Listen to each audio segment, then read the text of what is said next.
Les disciples ne sont pas partis par eux-mêmes. Ils sont partis parce que Christ a donné l'instruction, partez. Ces deux disciples n'ont pas décidé d'aller dans ces villages.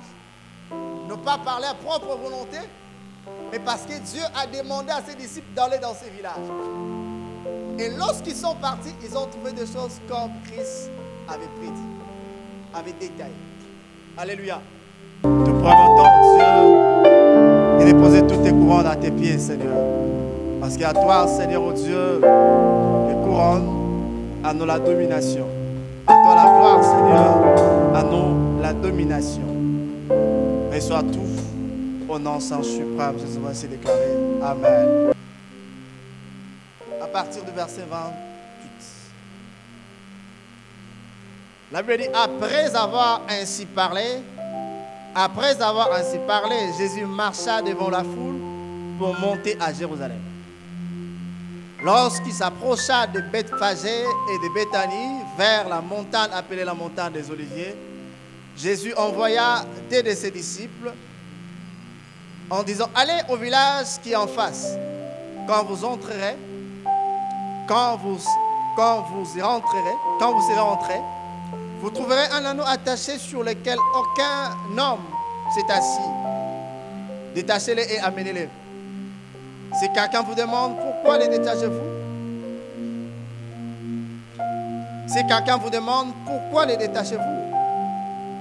vous lui répondrez, le Seigneur en a besoin. Ceux qui étaient envoyés à l'air et trouvèrent les choses comme Jésus leur avait dit. Comme ils détachaient l'anneau, ce maître leur dit, pourquoi détachez-vous l'anneau? Ils répondirent, le Seigneur en a besoin. Prends ça. Ils amenèrent à Jésus l'anneau sur lequel ils jetèrent leurs vêtements et firent monter Jésus. Quand il fit marcher, les gens entendirent leurs vêtements sur le chemin. Et lorsque déjà il approchait de Jérusalem, vers la descente de la montagne des Oliviers, toute la multitude des disciples, saisis de joie, se mirent à louer Dieu à haute voix pour tous ces miracles qu'il avait vus. Il disait, béni soit le roi qui vient au nom du Seigneur. Paix dans les cieux et la gloire, et gloire dans le lieu très haut. Quelques pharisiens du milieu de la foule dirent à Jésus, Maître, réponds tes disciples. Il répondit, je vous l'ai dit, si se taisent, les pierres crieront. Si se taisent, les pierres crieront. Un autre passage que je pense être aussi bénéfique.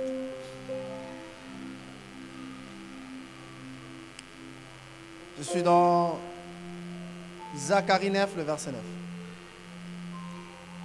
La Bible dit, sois transporté d'allégresse, fille de Sion, poussez des cris de joie, fille de Jérusalem. Voici ton roi vient à toi. Il est juste et victorieux. Il est humble et monté sur un âne, le petit d'une ânesse. Je répète encore ce verset. Sois transporté d'allégresse, fille de Sion, poussez des cris de joie, fille de Jérusalem. Voici ton roi vient à toi. Il est juste et victorieux. Il est humble et monté sur un âne, le petit d'une ânesse. Alléluia. Est-ce qu'on peut acclamer la parole de Dieu? Gloire à Dieu, gloire à Dieu, gloire à Dieu. Nous bénissons le Seigneur pour ce jour. Que le nom du Seigneur soit béni. En ce jour, nous célébrons l'entrée de Christ. L'entrée de Christ à Jérusalem, nous appelons l'entrée triomphale de Christ. Et c'est le même thème que nous voulons parler aujourd'hui, l'entrée triomphale de Christ.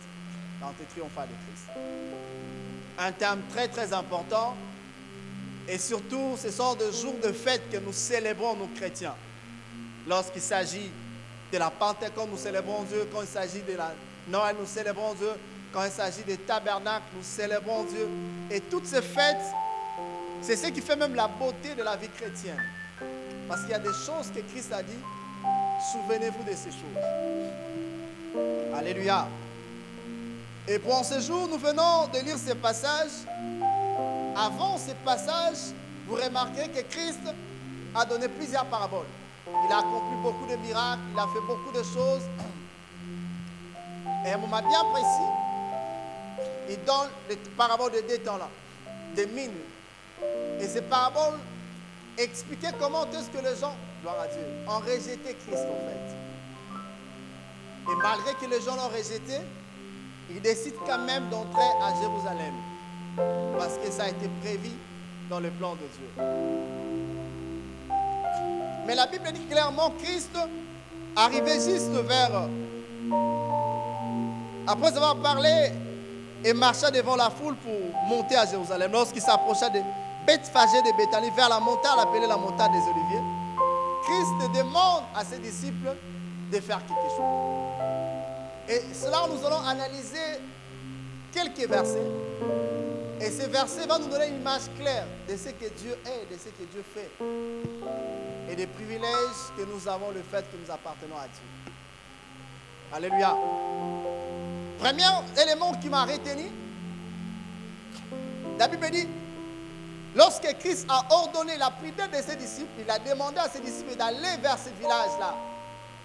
Christ a indiqué le village et la Bible dit, ceux qui partirent trouvèrent les choses comme Jésus avait dit. Alléluia. Ceux qui partirent trouvèrent les choses comme Jésus avait dit. Ces 2 disciples ne sont pas partis par eux-mêmes. Ils sont partis parce que Christ a donné l'instruction, partez. Ces 2 disciples n'ont pas décidé d'aller dans ces villages. N'ont pas parlé à propre volonté, mais parce que Dieu a demandé à ses disciples d'aller dans ces villages. Et lorsqu'ils sont partis, ils ont trouvé des choses comme Christ avait prédit, avait détaillé. Alléluia. C'est que nous devons comprendre. Il est toujours préférable de partir, de se mettre en mouvement lorsque nous avons reçu un mot de la part du Seigneur. Lorsque tu te mets en mouvement parce que tu as reçu un mot de la part du Seigneur, quelles que soient les circonstances, quels que soient les temps, peu importe, soyez rassurés que tu vas trouver les choses comme Christ l'a détaillé. Lorsqu'ils sont partis, ils ont trouvé des choses comme Christ avait dit. Comme Christ avait dit. Ça, c'est la première vérité. Dans ta vie, dans ta marche avec le Seigneur, lorsque tu marches avec le Seigneur, lorsque tu es dans le royaume, le déplacement ne se fait pas vaille que vaille. Dans le royaume de Dieu, avant de faire des mouvements, avant de s'engager dans quelque chose, il est préférable d'écouter Dieu. La réussite ou le succès de ta capacité d'écouter Dieu ou de faire des choses selon que Dieu t'a dit. Alléluia. Quand tu fais des choses, c'est parce que Dieu t'a parlé. Parce que Dieu t'a dit de faire. Parce que c'est Dieu qui est derrière ça. Mon frère, ma soeur, rassure-toi que la réussite est certaine. Parce que tu ne le fais pas par toi-même, mais tu le fais parce que Dieu t'a dit de le faire. Et les disciples sont partis, ils ont trouvé des choses comme Dieu avait prédit, comme Christ avait prédit. Lorsque nous lisons la Bible, nous allons voir même dans la vie des patriarches. Abraham n'a pas quitté Charan par lui-même. C'est parce que Dieu l'avait dit, quitte ton pays, quitte ta patrie, quitte la maison de ton père. À chaque fois que tu fais des choses, c'est parce que Dieu t'a dit de faire. Tu as la couverture de Dieu. Dieu t'accompagne. Et Dieu met tout ensemble pour que la réussite soit palpable et manifeste. Mais souvent dans notre marche avec le Seigneur, il nous arrive à faire des choses, non pas parce que Dieu nous a dit de faire, mais nous le faisons par nous-mêmes. Et quand tu fais des choses par toi-même, il est difficile de trouver le consentement de Dieu. Et quand tu n'as pas le consentement de Dieu, il est difficile de réussir. Alléluia. Lorsque je suis dans Rite, dans le livre de Rite, la Bible parle d'une famille. La famille de Naomi, Elimelech et leurs enfants. La Bible dit qu'il y a une famine dans le pays de Bethléem. Naomi ainsi que son mari et les enfants, ils ont décidé d'aller à Moab pour s'installer. Certes, il y avait un problème réel qui s'est posé dans le pays. Mais est-ce que c'était dans la volonté de Dieu que Naomi hérite, se déplace, Naomi, son mari et ses 2 enfants, ses 2 fils, se déplacent pour Moab? Non. Ils sont partis par eux-mêmes. Et puisqu'ils sont partis par eux-mêmes, ils ont été privés de la couverture de Dieu. Alléluia. Ils ont été privés de cela. Bien-aimés dans le Seigneur, nous célébrons Dieu. Nous voulons avoir le succès. Nous voulons faire des grandes choses. Nous voulons vivre des grandes choses avec le Seigneur. Mais le début de vivre les grandes choses avec le Seigneur commence lorsque tu écoutes d'abord Dieu et tu fais ce que lui te dit de faire. Alléluia. Mais lorsque tu fais des choses par toi-même, il est difficile d'avoir la réussite. Il est difficile d'avoir la réussite. Quand tu fais des choses parce que Dieu t'a dit de le faire, bien aimé, tu ne seras pas surpris. Quand tu fais des choses comme Dieu t'a dit de le faire, les événements peuvent venir au cours de l'exercice ou de l'exécution de cette mission-là. Mais la couverture de Dieu fera en sorte que des choses qu'il t'a dit de faire soient faites comme il a prévu et qu'il n'y ait pas quelque chose qui soit intervenu pour perturber ce que Dieu t'a dit de faire. Alléluia. Alléluia. Ils trouvèrent les choses comme Jésus avait dit. Apprenons, bien-aimés, à faire des choses selon la parole que nous recevons de la part du Seigneur. Si tu veux que les gens nous respectent, si tu veux qu'on te respecte, si tu veux faire de grandes choses, apprenez à faire des choses selon que Dieu te dit de faire. Deuxième élément. Christ a dit à ces gens-là, à ses 2 disciples, lorsque vous allez arriver dans cette ville, vous allez trouver un anneau attaché,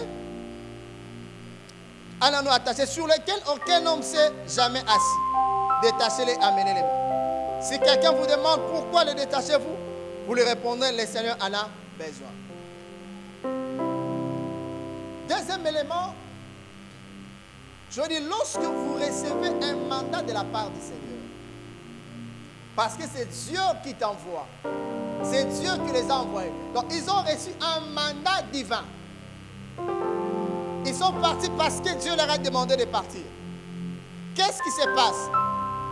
Lorsque vous êtes mandaté par Dieu, Dieu lui-même prend soin de mettre les paroles dans vos bouches. Pour régner, pour donner des commandements, pour faire de grandes choses, pour arriver à impacter ou à régner dans un domaine, la parole, elle est très, très, très importante. Parce que la parole peut vous disqualifier, la parole peut vous imposer, et la parole peut faire en sorte aussi que les gens vous respectent. Alléluia. Et lorsqu'ils sont arrivés là, puisqu'ils avaient un mandat de Dieu, Dieu leur avait demandé aussi, il avait aussi placé une parole dans leur bouche. C'est comme lorsque Dieu a envoyé des disciples. Avant de partir, il dit, certainement on peut vous arrêter. Certainement, pardon, on va vous arrêter. Certainement, vous serez maltraité. Mais lorsqu'on va vous appréhender, tout ce que vous allez faire, c'est ouvrir la bouche. Et moi-même, je vais mettre la parole dans vos bouches. Bien-aimés dans le Seigneur, les mandats que nous avons reçus de la part du Seigneur, lorsque tu reçois un mandat de la part du Seigneur, ce mandat te permettra de parler parce que les paroles qui vont sortir de ta bouche, ce ne sont pas des paroles qui viennent de toi, mais ce sont des paroles que Dieu va placer. Il a déjà placé dans l'exercice ou dans l'accomplissement de la mission. Lui-même a placé dans ta bouche. Et quand tu parleras, les gens vont t'écouter. Des choses que tu vas libérer, va imposer le silence. Non pas parce que tu es fort, mais parce que tu parles au nom de Dieu. Alléluia. À chaque fois que tu parleras au nom de Dieu, à chaque fois que tu agiras dans le cadre du mandat que tu as reçu de la part du Seigneur, soyez rassurés que la victoire est toujours certaine. Alléluia. La victoire, elle est toujours certaine. Et ici, une simple phrase. Le Seigneur en a besoin. Et du coup, le propriétaire de l'anneau a laissé l'anneau partir. Il ne pose même pas la question, quel Seigneur? Il ne pose même pas la question, en fait, pour en faire quoi? Mais le fait que Dieu avait dit, une fois que vous interpelle, la réponse est simple, le Seigneur en a besoin. Et c'était fini. Bien-aimés, dans notre marche avec le Seigneur, cherchons beaucoup plus de réponses qui viennent de Dieu. Les méthodes de Dieu. Dire ce que Dieu nous dit de dire. Faire ce que Dieu nous dit de faire. Et si nous le faisons de cette manière-là, la réussite, elle est toujours certaine. Et la victoire ne nous échappera pas. Alléluia. Amen, amen. Le Seigneur en a besoin. Troisième élément par rapport à ce texte. La Bible dit, ils le conduisirent à Jésus après avoir posé le manteau sur le dos de l'animal. Ça, c'est le troisième verset. Une simple réponse.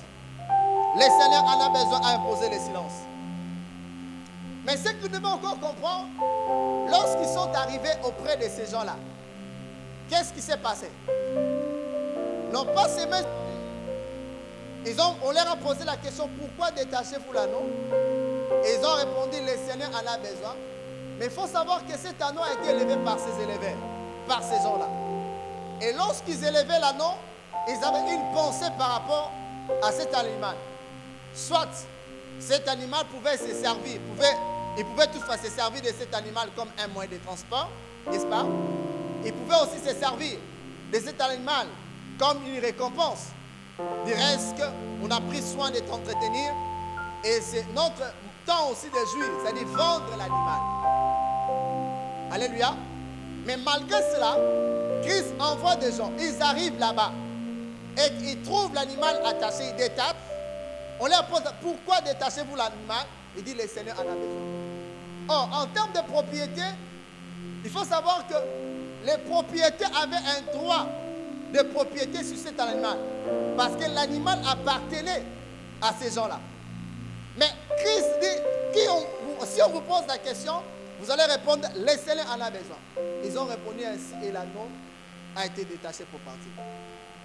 Une vérité que vous comprendre, le Seigneur a le pouvoir, l'autorité sur les droits de propriété de tout le monde. Je me fais comprendre. Le Seigneur a le pouvoir ou l'autorité sur le droit de propriété de tout le monde.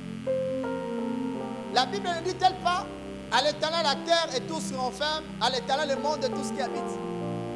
Si le Seigneur décide de te faire du bien, personne ne te posera la question. Si le Seigneur décide de t'accorder ce dont tu as besoin, même si la chose est entre les mains d'une autre personne, personne ne lui posera la question, Seigneur, pourquoi tu fais ça? Parce que le Seigneur a le pouvoir sur le droit de propriété. Souvent, les États du monde parlent, particulièrement de la RDC, on parle de la loi de Bakajika, le sol et le sous-sol appartiennent à l'État, n'est-ce pas? Au-delà que le sol et le sous-sol appartiennent à l'État selon la loi Bakajika, mais partant de la Bible explique que la terre, on ne parle pas de la RDC, la terre, je peux parler même de la globe ou le globe terrestre, la terre et tout ce contenu appartient à Dieu. Or, en matière de propriété, c'est-à-dire le propriétaire a le pouvoir sur son bien de l'aliéner, de la détruire ou de céder cela à qui il veut. Et quand il décide de céder la chose, personne ne pourra lui poser la question, pourquoi tu as cédé la chose? Pourquoi tu as donné ça à telle personne? Parce que la chose m'appartient. Amen, amen. Si je prends mon téléphone, je dis je donne à JMC. Roger ne veut pas venir. Comment tu donnes à JMC ton téléphone? Parce que la chose m'appartient. Est-ce que quelqu'un me comprend? Alléluia. C'est de même aussi Dieu. Tout ce que nous voyons, la terre, les plantations, les eaux, je ne sais pas quoi, les lacs, toutes ces choses appartiennent à notre Père. Et c'est lui qui en est l'initiateur et il a le pouvoir sur ça. Il a la possibilité de donner à n'importe qui. Quand il veut, comme il veut, autant qu'il veut. Alléluia. Et si nous sommes attachés à Dieu, Dieu est capable de nous donner tout ce dont nous avons besoin. Du reste, la Bible ne dit tel part, demande-moi les nations en héritage, je te donnerai même les extrémités de la terre pour possession. Dieu est le propriétaire de toutes choses. Même les biens qui sont entre les mains d'autres personnes, Dieu en est le propriétaire. Et étant le propriétaire, il a le pouvoir sur ça. Est-ce que je me fais reprendre? Bien aimé dans le Seigneur. Quand nous sommes dans Genèse 12, Dieu dit à Abraham, quitte ton pays, quitte ta patrie, quitte la maison de ton père. Va vers le lieu où je t'indiquerai. Dieu parle comme ça, pendant que la terre où Dieu parle d'Abraham, où Dieu essaie d'expliquer à Abraham, cette terre-là semblait être déjà occupée. Il y avait des peuples qui y habitaient. Mais Dieu dit, va dans telle place et je ferai de toi telle personne. Vous remarquerez même, Abraham arrive dans ses contrats, il achète même une possession sépricale, une terre étrangère, une terre qui était déjà habitée. Mais Dieu avait dit à Abraham, cette terre ici, je te le donne. Alléluia. Malgré les temps où il est kaki. Mais puisque Dieu avait dit à Abraham, cette terre je te donne. Au moment bien précis, Dieu va chasser toutes ces nations. Dieu va exproprier toutes ces personnes-là pour donner ça à Abraham. Raison pour laquelle la Bible dit dans Ecclésiaste 2, 9, 2, 26. Il dit clairement, Dieu a donné à l'homme qui est agréable la sagesse, la joie et la science. D'autres versions de la connaissance. Il a donné aux pécheurs les soins de recueillir, d'amasser, afin de venir déposer aux pieds de celui qui est juste. Le fait que tu sois seulement agréable à Dieu, le fait que tu sois connecté à Dieu, le fait que Dieu t'a rendu juste, le fait que tu sois fils et fille de Dieu, dis-toi, il y a des gens qui travaillent pour toi. Il y a des gens qui sont en train d'amasser les richesses pour toi. Au moment opportun, ils vont venir déposer ça à tes pieds. Lorsque les temps vont venir, tu ne feras pas d'effort pour entrer dans ton héritage que Dieu avait déjà prédestiné pour toi avant la fondation du monde. Est-ce que quelqu'un me comprend? Entre un propriétaire et une sentinelle, il n'y a pas match. Les sentinelles ou la sentinelle attend que son propriétaire, le propriétaire de la concession arrive pour qu'il ouvre la porte. C'est exactement ce que Dieu fait. La Bible dit, vous allez habiter des maisons que vous n'avez pas construites. Je dis, Seigneur, celle-là, je construis, mais j'attends ma maison à limiter, résidentielle. Là, vraiment, je vais habiter. Alléluia. Amen, amen. Et vous habiterez des maisons que vous n'avez pas construites. En d'autres termes, des gens qui travaillent à votre place. Il y a des gens qui sont en train d'amasser. Il y a des gens qui atteignent une dimension très élevée. Mais Dieu te dit, sois calme. Les biens qui sont en train d'amasser là t'appartiennent. Amen, amen. T'appartiennent. C'est comme les fils d'Anak qui ont travaillé pendant très longtemps. Ils ont entretenu la terre. Mais lorsque Dieu a décidé que cette terre-là doit revenir à Israël, il n'y a eu pas de résistance. Il y a des gens qui travaillent pour toi. Il y a des gens qui amassent pour toi. Il y a des richesses que tu vas posséder que tu n'as même pas pu travailler pour ça. Il y a des dimensions que tu vas atteindre où d'autres personnes déjà fait les chemins. Ils vont seulement te placer, ils vont seulement te prendre tes places là-bas, c'est fini. Simplement parce que ton Père a le pouvoir sur le droit de propriété de quiconque. Aujourd'hui, si Dieu me donner les montagnes là de l'autre côté, il va me les donner. Je ne me poserai pas la question comment ça va se faire. Je sais que Dieu est le propriétaire. S'il veut m'imposer comme président dans cette nation ici, il va le faire. Alléluia. Et personne ne posera la question à Dieu, pourquoi tu as pris ces garçons-là? Il est capable. Il a le pouvoir de faire ce qu'il veut, comme il veut, comme il attend. C'est pourquoi la Bible ajoute en disant, notre Dieu est au ciel, il fait tout ce qui lui semble bon. qui lui semble bon. Imagine-toi maintenant, toi qui es agréable à lui. Toi qui as accepté Christ comme Seigneur et Sauveur. Dieu est capable de te donner tout ce dont tu as besoin. Alléluia.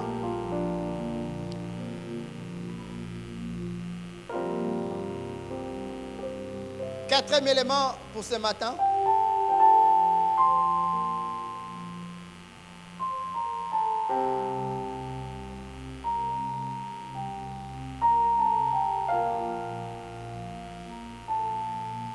Il dit à ses disciples, allez au village qui est en face.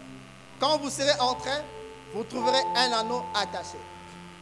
Vous trouverez un anneau attaché. Un anneau attaché.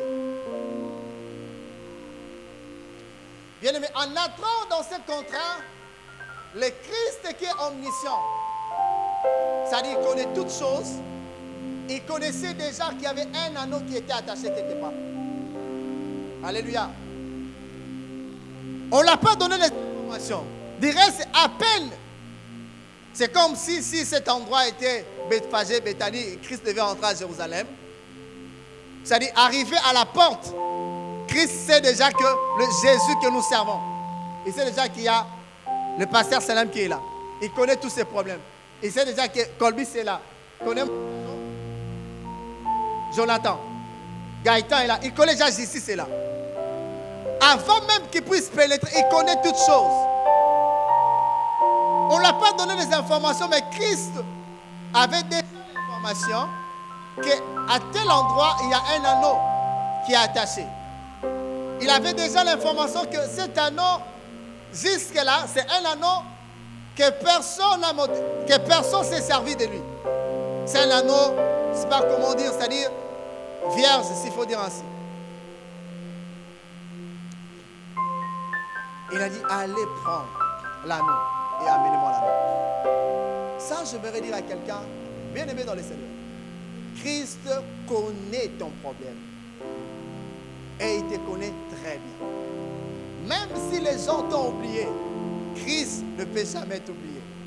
Même si les gens le monde ne fait pas cas de toi, Dieu te connaît. Et il connaît bien tes problèmes et tes préoccupations. Alléluia. Dans la marche avec le Seigneur, c'est ce que nous devons faire. Nous devons faire un effort de faire confiance à Dieu malgré les temps, malgré les circonstances. Nous pouvons être là, on se pose la question, est-ce que Dieu me connaît? Bien-aimé, le Dieu que nous servons est omniscient. Il est omniscient. Il connaît toutes choses. Des choses qui partent dans ton cœur, Dieu connaît. Tes combats, Dieu connaît. Tes préoccupations, Dieu connaît. Tout ce qui se passe dans ton cœur, Dieu connaît ces choses. Et dans sa moindre détail. Alléluia. Et ce que Dieu attend de toi, c'est de faire confiance. Si Dieu peut localiser un anneau, un animal, à combien plus forte raison, toi qui l'as accepté comme Seigneur et Sauveur. Toi qui as cédé ta volonté à Christ. Toi qui marches avec lui. À combien plus forte raison, toi qui as l'habitude de prier Dieu. Toi qui lis la Bible, tu gênes même. Est-ce que Dieu peut t'oublier? Alléluia. Alléluia. Raison pour laquelle j'aime une chanson où on dit, il ne m'a pas oublié encore. Dieu a beau s'agnoter. Alléluia. A beau s'agnoter. Si Dieu peut localiser un animal, à combien plus forte raison toi? Dieu te connaît. Dieu te connaît. Même quand tu vis des choses contraires, même si ce que tu attends de Dieu tarde à venir, j'aimerais encore te rassurer, Dieu te connaît. Même si des choses que tu veux prendre de la part du Seigneur, même si la dimension que tu veux atteindre, tu ne sais pas atteindre ça aujourd'hui, Dieu te connaît. Même si tu sembles oublier, Dieu te connaît. Alléluia. Nzambe abosani yo te. Nzamba ayebi yo. C'est pourquoi il faut lui faire confiance. Il faut lui faire confiance. Jésus connaît mieux ton problème. Il n'y a rien qui lui échappe. Christ connaissait bien l'anneau. Il n'avait pas oublié l'anneau. Je vais dire à quelqu'un, lorsque vous lisez la Bible, dans Zacharie 9, la Bible dit, sois transporté dans les Grèces, pousse les cris de joie, fille de Jérusalem. Voici ton roi arrive, assis sur un anneau, le petit d'une ânesse. Alléluia. Amen, amen. Là, c'est dans Zacharie. Plusieurs années se sont écoulées. Il y a eu beaucoup de choses qui se sont produites. Et jusqu'à ce que Christ vienne. Et lorsque cet anneau est venu au monde, il semblait rester là, comme si rien ne marchait. Mais c'est que quand vous lisez Zacharie, vous allez vous rendre compte que l'anneau avait une destination. Il avait une destinée. Cet animal avait une destinée.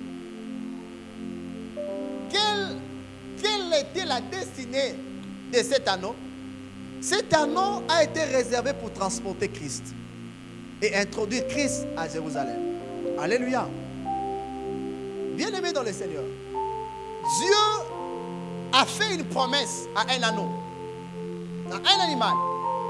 Malgré les temps, malgré les circonstances, les temps sont écoulés, il y a beaucoup de choses qui se sont produites. Mais Dieu s'est souvenu de la promesse qu'il a faite à un anneau, à un animal. Et au moment opportun, il a récupéré l'anneau afin que l'anneau lui serve de transport pour entrer en Jérusalem. Je vais dire, bien-aimé dans le Seigneur, si Dieu peut se souvenir d'un animal qui n'a pas de volonté, qui ne parle pas langue, qui ne prie pas, qui ne lit pas la Bible, pour accomplir la promesse qu'il avait faite, à combien plus forte raison la promesse que Dieu t'a faite. Alléluia. Amen, amen.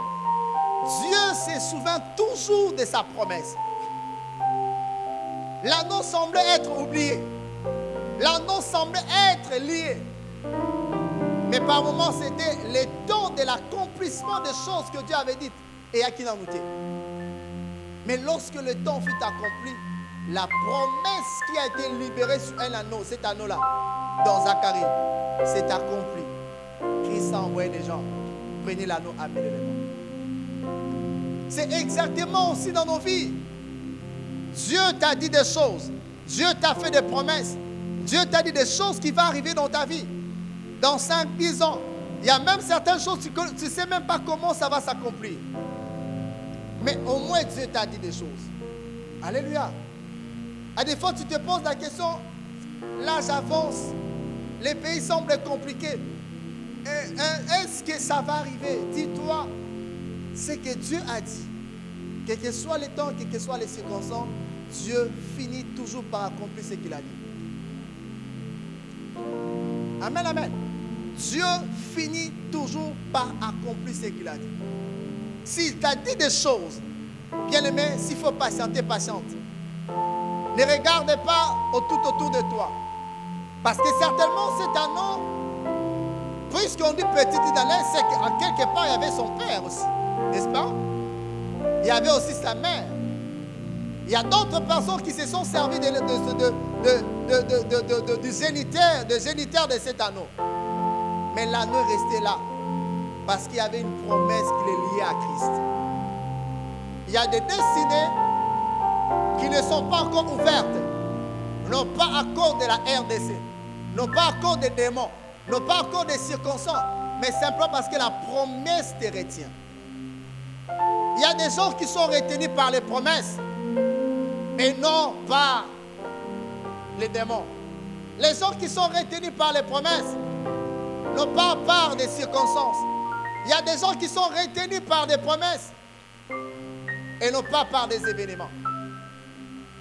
Dieu peut permettre que, à cause des choses qu'il va faire dans ta vie, il te garde dans cette position-là. Mais souvent, qu'est-ce qui arrive? On se lamente On veut que ça soit aujourd'hui et maintenant. Pendant que Dieu nous réserve une gloire, une élévation, une dimension beaucoup plus glorieuse que ce que nous admirons ou ce que nous convoitons. Alléluia. Parce que certainement, si c'était une bergerie, je pense que ces gens-là faisaient des affaires où ils vendaient, où ils faisaient louer ces moyens de transport, des aliments pour les transports. Mais celui-là est resté là. Il pouvait toutefois dire, oh, on a pris mon frère. Alléluia. Dieu n'a pas retiré sa paix qu'il a donnée aux hommes. Mais c'est que les gens priaient, gloire à Dieu. Quand les gens criaient comme ça, on voulait dire simplement que nous ne pouvons pas établir une relation entre Dieu et les hommes par un Jésus terrestre. Alléluia. Il fallait que Christ quitte d'abord sa dimension terrestre, qu'il entre dans la dimension céleste, afin que la paix soit établie entre nous et Dieu. Et cette paix est établie au ciel et non pas sur la terre. C'est d'abord établi au ciel et sera transposé sur la terre. Raison pour laquelle on dit, béni soit le roi qui vient au nom du Seigneur. Paix dans le ciel et gloire dans le lieu très haut. L'homme ne peut pas avoir la relation qu'avec Christ céleste. La paix est établie dans le ciel entre le Dieu de paix et les rachetés du Seigneur, placés au bénéfice de son œuvre, ayant fait la paix par le sang de sa croix. L'entrée de Christ, c'est une entrée triomphale. Non pas seulement parce que, c'est simplement parce que l'entrée de Christ à Jérusalem, c'était même le chemin de la croix. C'était le chemin qui l'a mené vers l'accomplissement des choses que Dieu avait arrêtées avant la fondation du monde. C'était le chemin qui a amené Christ à accomplir sa mission. Sa mission, c'est de racheter toi et moi et de donner une position. Une fois que nous sommes rachetés, bien aimé, il y a la paix au ciel et la gloire au ciel. Parce que la mission confiée à Christ a été accomplie. Alléluia. Alléluia. Bien aimé dans le Seigneur, Dieu attend que toi. Dieu attend que toi. Tous ces sacrifices, tout ce que Christ a fait, il n'a pas fait ça vainement. Il a fait ça pour toi et moi. Il a accompli ces choses pour que vous et moi, nous puissions vivre une vie heureuse. Christ a fait ces choses pour que certaines irrégularités ne soient plus nommées en nous. Christ a accompli cela simplement parce qu'il voulait que ta vie soit une vie de quiétude, de plénitude. Par nos propres efforts, on ne peut pas attendre Dieu. Mais on peut attendre Dieu facilement si seulement nous l'acceptons. Nous acceptons Christ comme Seigneur et Sauveur. Tes efforts, ta justice, rien du tout. Mais si ce matin tu me dis Seigneur, je te donne ma vie. Il y a certaines personnes qui sont encore retenues simplement parce que Christ n'est pas encore dans leur environnement. Alléluia. Pour que cet anneau soit détaché, il fallait que Christ vienne dans cet environnement-là. Et lorsqu'il est c'est-à-dire que allez, prenez cet anneau, détachez-le. Et c'est ce que Dieu attend de toi. Il y a des choses qui doivent arriver dans ta vie. Tu dois quitter la dimension dans laquelle tu vis. Tu dois quitter cette condition-là. Mais Christ te dit, mais pour quitter la dimension-là ou la condition dans laquelle tu es, pour que Christ te donne une position, c'est qu'il attend seulement que tu te rapproches de lui. Alléluia. Amen, amen. Tu te rapproches de lui. Et du reste, c'est Christ est déjà rapproché de toi. C'est qu'il attend de toi dire, Seigneur, je me dispose. J'abandonne ma vie entre tes mains. Et rassure-toi, Christ ne va pas regarder toutes tes irrégularités passées. À l'époque, quand on grandissait, il y avait un truc là, une publicité là, Barbara. Meka Okangama. Oui, bien. Hein? Oui, vite. Hein? Là, bien. Ouais. Ah, Lauriane, il y a route. Mais quand on regarde, il y a un nom. Hein? Au sein de mon corps, il y a un nom qui va dessiner la bouteille. Hein? Mais quand on rock, il y a le mot à brasser. Alléluia. Cela veut dire quoi? Si seulement tu donnes ta vie à Christ, bien aimé dans le Seigneur, ta vie ne sera plus la même. Les efforts que tu es en train de fournir en soutien. Le meilleur plan de ta vie, c'est en Christ. Alléluia. Pour que le plan qui a été libéré avant la fondation du monde puisse s'accomplir dans ta vie, tout ce que Dieu attend de toi, dire, Seigneur, je m'abandonne à toi. Alléluia. Et quand tu t'abandonnes à lui, Dieu va te prendre en charge. Quand on dit la prise en charge, ça c'est pas seulement le manger, le boire, non. La prise en charge de Dieu consiste à te soutenir, à te dire ce que tu dois faire exactement. Il y a une force surnaturelle qui va te revêtir et tu vas commencer à marcher dans la justice. Non pas parce que tu es fort, mais parce que Dieu te donne la force. Alléluia. Et Dieu, ce matin, il veut juste que tu laisses la place, qu'il entre dans ta vie. Et il ne va pas entrer dans ta vie comme ça. Il va entrer dans ta vie dans toute la gloire. Dans toute la gloire. Afin que ta vie soit une vie changée, une vie célébrée, une vie accomplie, une vie qui est couronnée de gloire. Christ est déjà à tes côtés. Il te dit aujourd'hui, mon fils, ouvre ton cœur. Ma fille, ouvre ton cœur. Je suis disposé et disponible. Je mangerai avec toi, toi avec moi. Je te donnerai une nouvelle vie et tu vas marcher, vivre de grandes choses. Bien-aimé dans le Seigneur, en donnant ta vie à Christ, tu vas te rendre compte que tu n'as rien perdu. Mais c'est toi qui gagnes. Alléluia. C'est toi qui vas gagner. Et les choses que tu vas gagner, c'est plus que les choses que tu vas perdre. Alléluia. Les disciples ne sont pas partis par eux-mêmes. Ils sont partis parce que Christ a donné l'instruction, partez. Ces deux disciples n'ont pas décidé d'aller dans ces villages. N'ont pas parlé à propre volonté, mais parce que Dieu a demandé à ses disciples d'aller dans ces villages. Et lorsqu'ils sont partis, ils ont trouvé des choses comme Christ avait prédit, avait détaillé. Alléluia.